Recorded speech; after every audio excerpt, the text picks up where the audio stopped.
Un Rom soupçonné d'agression sexuelle sur mineurs impliqué dans une fraude à la CAF. L'autorité ont démantelé un réseau de fraude aux allocations sociales qui sévissait dans le Nord.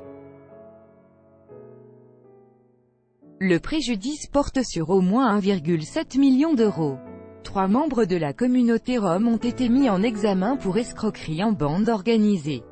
L'un d'eux était déjà écroué pour des soupçons d'agression sexuelle sur mineurs. Mis de 017 des agents de la Caisse d'allocation familiale (CAF) et du régime social des indépendants (RSI) s'interrogeaient sur des chiffres étranges. Il signale alors l'augmentation jugée anormale de constitution de dossiers d'auto-entrepreneurs par des membres de la communauté rom vivant dans la région de Valenciennes, Nord. 1200, rien que pour la commune de Denain et ses environs, d'après une source proche de l'enquête, citée par l'AFP le 19 octobre, plusieurs jeunes femmes se déclaraient auto-entrepreneurs dans le recyclage de métaux.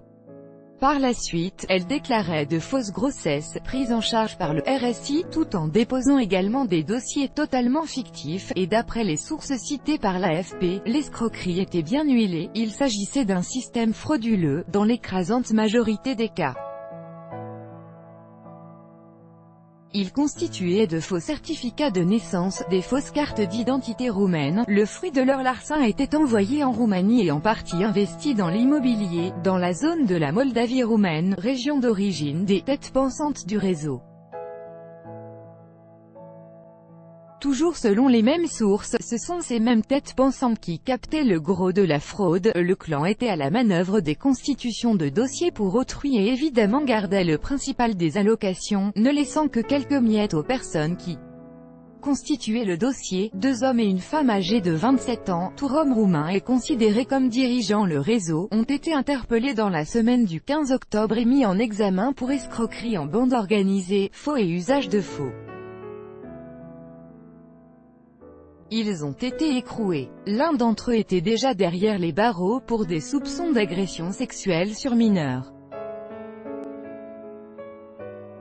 D'autres membres du réseau ont quitté la France pour la Roumanie.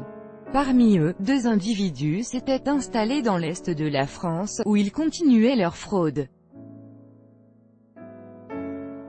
Les perquisitions à Strasbourg et Forbach lundi et mardi 15 et 16 octobre, NDLR, ont pu montrer qu'ils poursuivaient le système dans l'est de la France, puisque de nombreux dossiers de même nature et toute une série de faux documents ont été découverts, toujours selon la même source citée par l'AFP.